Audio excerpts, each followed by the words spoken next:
Swimming like a shark in a shrimp tank.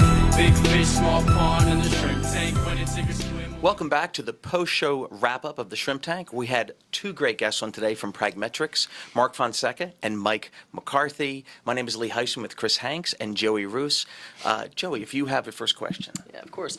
Mike, y'all talked about having that emotional connection with customers that really creates loyalty. And I was wondering, as a new business owner trying to create that exceptional experience, but I have not yet had the opportunity to create that connection with customers. How do I market an emotional connection? You need to find out everything about your customer, what makes them tick, their likes, their dislikes, find out about their children if they have children.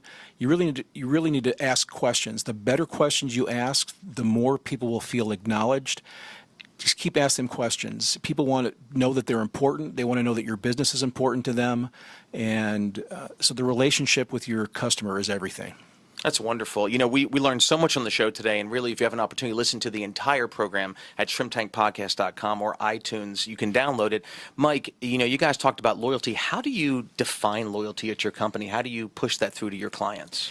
Well, and that's a key question, because what we want when we say how do we define loyalty is, number one, we want to have a way of measuring it, and number two, we want to be able to define exactly what it is. And so what Bain has done is defined loyalty as three very specific behaviors that you're looking for in your customer. And those behaviors are, number one, that they will continue to buy from you, number two, that they will buy more from you, and number three, that they will recommend you to their friends or colleagues without you even asking them to do so.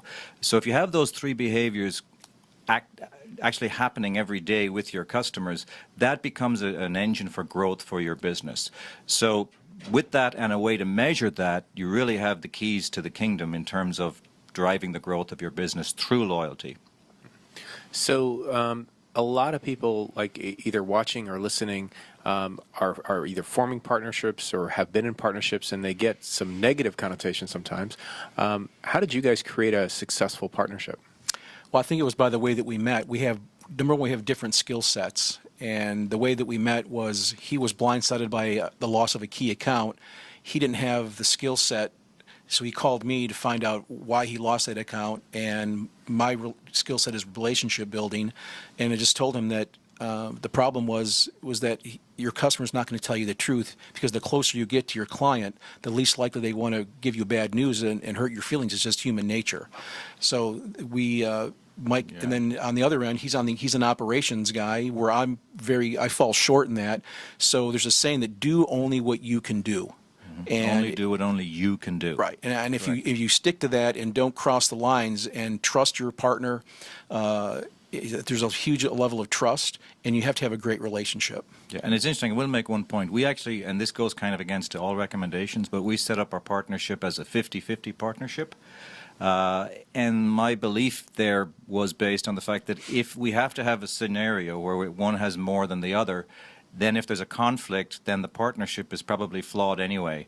If you have to rely on the fact that I have more decision-making power than you do, so therefore we're going to do it my way, I think a true partnership can actually be 50-50, and that's how we've set this up, and it's been tremendously successful for us. Mike, I would concur with you as well. A lot of people say not to do that. For the past 20 years of my life and all of my business decisions, I have had only 50-50 partnerships. And I wanted to compliment you as well, because what we promote at the KSU Entrepreneurship Center is really understanding your true self, who you are as an individual, and then surrounding yourself with the people that complement you. And it sounds like Pragmetrix has done that because you both know exactly what you're great at and what your other partner can do to fill in the gaps. Mm-hmm. So it sounds like a great symbiotic relationship. So if someone wants to get in touch with you, wants to find out what do my customers really think of me that they're not going to tell me myself, how would they get in touch with you? You go to www.pragmetrix.com or Mike or Mark at pragmetrix.com, or you can call us 404-983-4121. I'll tell you, take a moment, download the iTunes podcast. This is a great example of a wonderful partnership. A lot of people try to open up businesses on their own, which there's nothing wrong with that, and it can be very successful. But if you're looking for a model to grow your business and have an equal partner, listen to this podcast. It was wonderful. I wanted to thank everybody for coming on the show, and this was your post-show wrap-up for the Shrimp Tank.